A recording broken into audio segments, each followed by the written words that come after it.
Hello students, मैं अरुण मिश्रा आप सभी का Divya academy learning from doing app पे स्वागत करता हूं। आज हम लोग जो है एक नए टॉपिक की शुरुआत करेंगे। उस टॉपिक का नाम है विज्ञान। विज्ञान बहुत बेसिक है, लेकिन इसका ज्ञान ज़्यादातर बच्चों को नहीं है। तो जो शुरुआत है, आज हम विज्ञान की बात कर रहे हैं। विज्ञान को अंग्रेजी में हम लोग कहते हैं साइंस।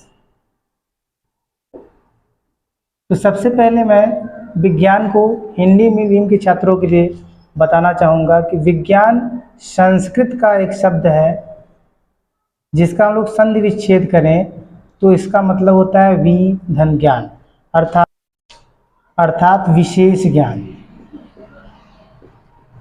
किसी घटना के विशेष ज्ञान को आप विज्ञान कहते हैं। साइंस शब्द की अगर हम बात करें, ये जो है लैटिन भाषा के शब्द सिंटिया से आया हुआ है। The word science has been derived from Latin word scientia which means knowledge. हम लोग जानते हैं कि ये जो साइंस शब्द है ये लैटिन भाषा के शब्द सिंटिया से आया हुआ है, जिसका मतलब होता है नॉलेज। यानी साइंस की अगर हम बात करें तो साइंस सिंटिया शब्द से बना है। सिंटिया एक लैटिन भाषा का शब्द होता है, जिसका अर्थ होता है नॉलेज या फिर टू नो, अर्थात जानना। अगर हम लोग किसी घटना के बारे में ऐसा अध्ययन कर लें कि वो एक साइंटिफिक तरीके से हो जाए तो उसी को हम लोग क्या कहते हैं, विज्ञान कहते हैं। तो विज्ञान की परिभाषा की बात करते हैं। The knowledge gain through observations and experimentation is known as science. यानी कि वह ज्ञान जो प्रेक्षणों और प्रयोगों के द्वारा प्राप्त किया जाता है उसे विज्ञान कहते हैं। यानी कि अगर हम लोग किसी भी ज्ञान को जो कि प्रेक्षणों या प्रयोगों के आधार पर प्राप्त किया जाए उसको विज्ञान कहते हैं। तो विज्ञान की अगर आपको परिभाषा लिखनी है हिंदी में, तो वह ज्ञान जो प्रयोगों तथा प्रेक्षणों पे आधारित हो उसे विज्ञान कहते हैं। विज्ञान की बात करते हैं तो विज्ञान और ज्ञान में क्या अंतर होता है। कुछ बच्चे विज्ञान और ज्ञान में कंफ्यूज रहते हैं कि आखिर इसमें क्या अंतर है। ज्ञान जो होता है वो क्या होता है, सत्य का अनुभव होता है, यानी फीलिंग ऑफ रियलिटीज़। आपने सुना होगा कि गौतम बुद्ध ने इतने साल तपस्या की, उसके बाद उनको ज्ञान प्राप्त हुआ। तो गौतम बुद्ध को जो ज्ञान प्राप्त हुआ अर्थात सत्य का अनुभव, अर्थात फीलिंग ऑफ रियलिटीज़।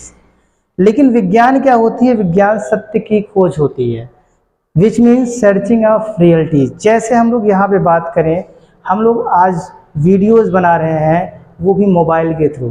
तो मोबाइल क्या था, ये एक सत्य है, यानी एक खोज है जो हमारे साथ हमारे पास मौजूद है। तो ये हमने क्या किया, एक खोज की किसकी, और ये रियलाइज़ कर रहा है, हमको एक रियलिटी दिखा रहा है। तो हम लोग कह सकते हैं यह एक विज्ञान की देन है। तो यानी कि ये सत्य की खोज है, तो यह विज्ञान है। लेकिन अगर हम बात करें सत्य के अनुभव की, कोई चीज़ हम लोग प्रैक्टिकली अपने एक्सपीरियंस से जो गेन करते हैं वो हमारा खुद का ज्ञान होता है। हम मैथ को बहुत ज़्यादा समय देंगे तो ज़्यादा सीखेंगे, तो वो हमारा खुद का ज्ञान है, न कि वो विज्ञान कहलाएगा। तो विज्ञान और ज्ञान में यही मुख्य अंतर होता है कि ज्ञान जो होता है वो सत्य का अनुभव होता है, जबकि विज्ञान क्या होता है, सत्य की खोज होती है।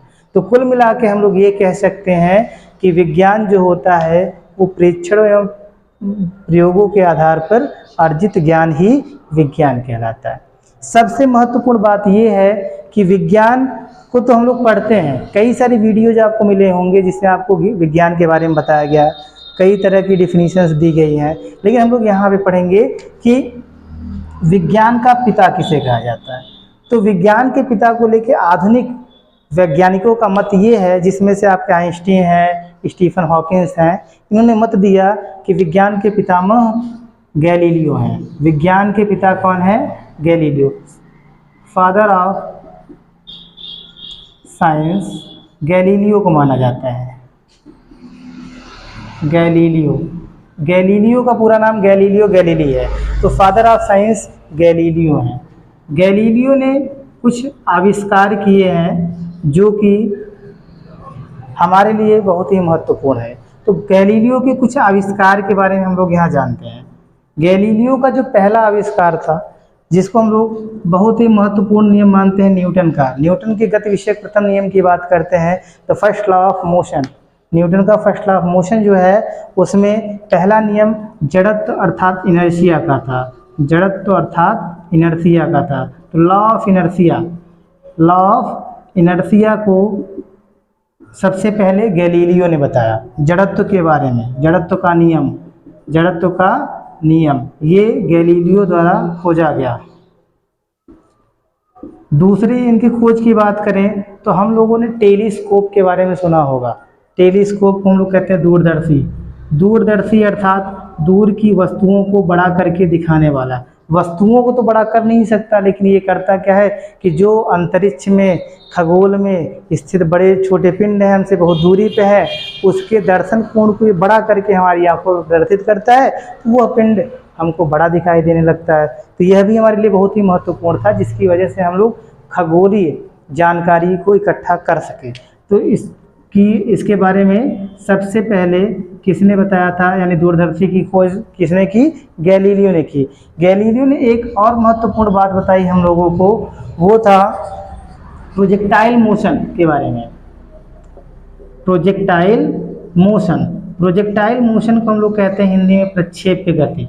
क्या कहते हैं? प्रक्षेप्य गति के बारे में भी गैलीलियो ने ही हमको सबसे पहले बताया था। तो गैलीलियो की ये महत्वपूर्ण इन्वेंशंस आज भी हम लोग इसको देखते हैं, अपनी लाइफ में सीखते हैं।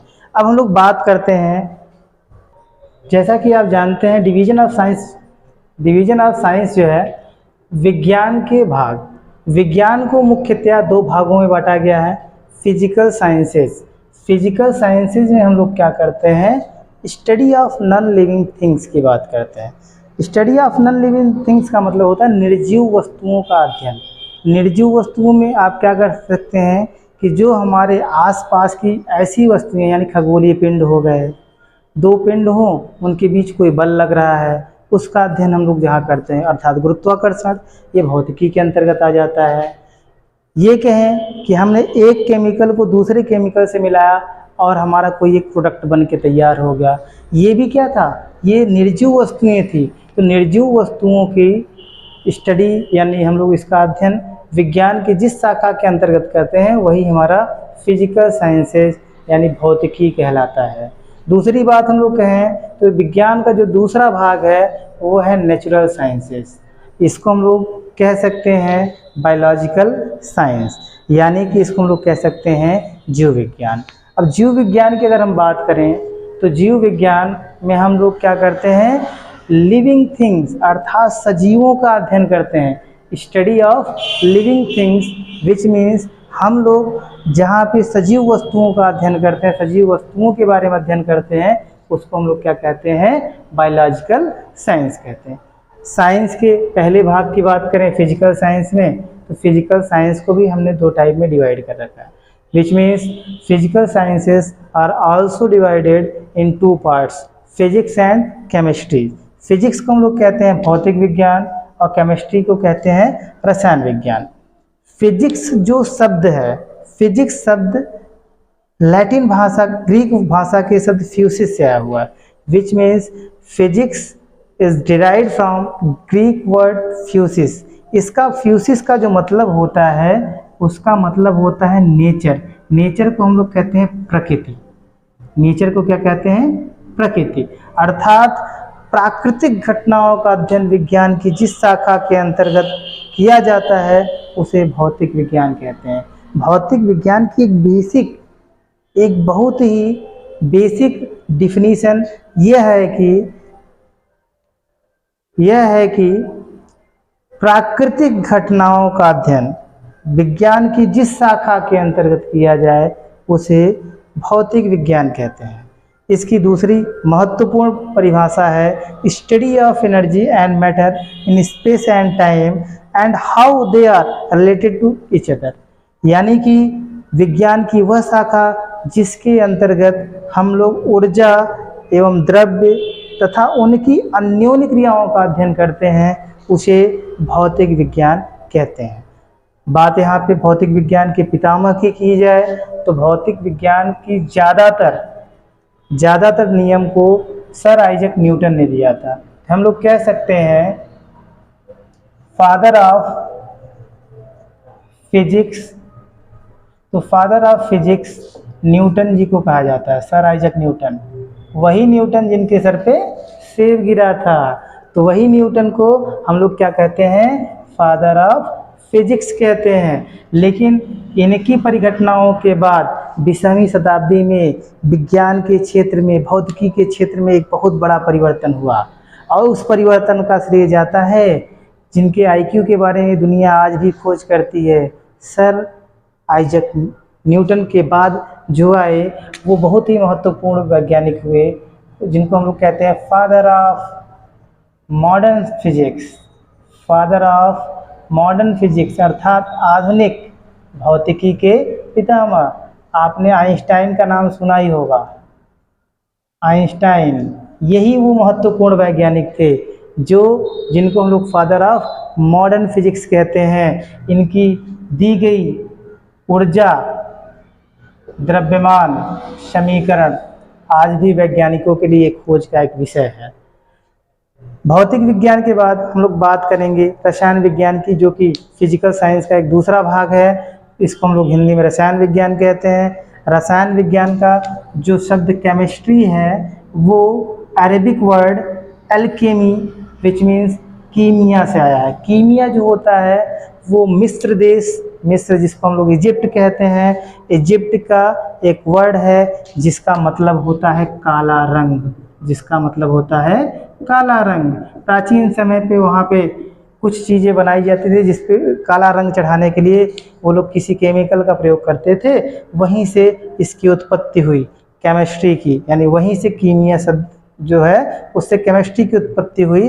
यह एक अरेबिक वर्ड एल्केमी से बना है।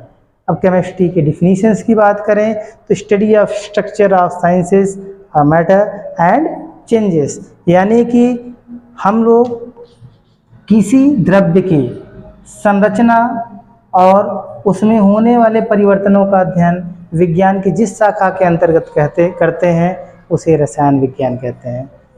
कैसे कह सकते हैं आप लोग, द्रव्य की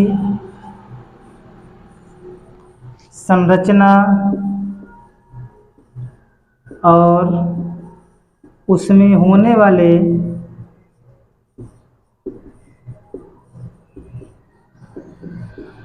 परिवर्तन का अध्ययन रसायन विज्ञान कहलाता है। रसायन विज्ञान कहलाता है। बात आती है कि रसायन विज्ञान के पितामह कौन थे, who is the father of chemistry. आप लोगों ने नाम सुना होगा लेवाशिए, कहीं लेवाशिए केमिस्ट्री का पितामह, फादर ऑफ केमिस्ट्री लेवाशिए को कहा जाता है। फादर ऑफ केमिस्ट्री लेवाशिए को कहा जाता है।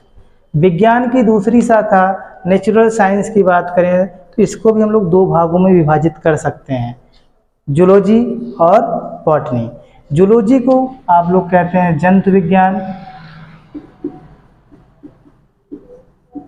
बॉटनी को हम लोग कहते हैं वनस्पति विज्ञान हिंदी में।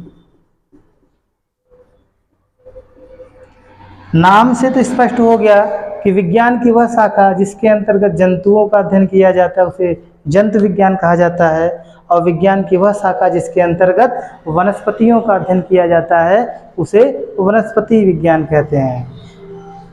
That branch of science in which we are study about animals is known as zoology, and that branch of science in which we are study about plants is known as botany. So now who is the father of zoology and who is the father of natural science? This is the most important for us.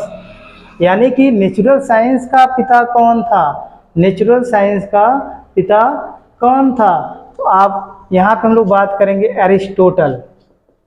Aristotle, Aristotle यानी कि अरस्तु। अरस्तु को हम लोग natural science का पिता कहते हैं। नेचुरल साइंस का पिता कहते हैं। अरस्तु नेचुरल साइंस के पिता कहे जाते हैं। अरस्तु को ही हम लोग जंतु विज्ञान का भी पिता कहते हैं, क्योंकि इनकी एक बहुत ही प्रसिद्ध पुस्तक थी हिस्ट्री ऑफ एनिमल्स। इनकी एक बहुत ही फेमस किताब थी history of animals. History of animals, इस किताब में इन्होंने 500 से अधिक जीवों के बारे में, जंतुओं के बारे में अध्ययन किया था और उसके बारे में इस किताब में लिखा गया है। तो अरस्तु को हम लोग क्या कह सकते हैं कि ये जंतु विज्ञान के भी पितामह थे और ये वास्तव में जीव विज्ञान के पिता कहे जाते हैं। बात आती है वनस्पति विज्ञान के पितामह। तो वनस्पति विज्ञान के पितामह थियोफ्रेस्टस को कहा जाता है। थियोफ्रेस्टस को कहा जाता है। थियोफ्रेस्टस को वनस्पति विज्ञान का पितामह कहा जाता है, पिता कहा जाता है, फादर ऑफ बॉटनी। तो थियोफ्रेस्टस को फादर ऑफ बॉटनी कहा जाता है। आशा होगी कि आप लोगों को विज्ञान से संबंधित सभी जानकारियाँ प्राप्त हो गई हैं। ऐसे ही वीडियो को देखने के लिए आप हमारे YouTube प्लेटफॉर्म से जुड़ें, जिसका नाम है Divya academy learning from doing app.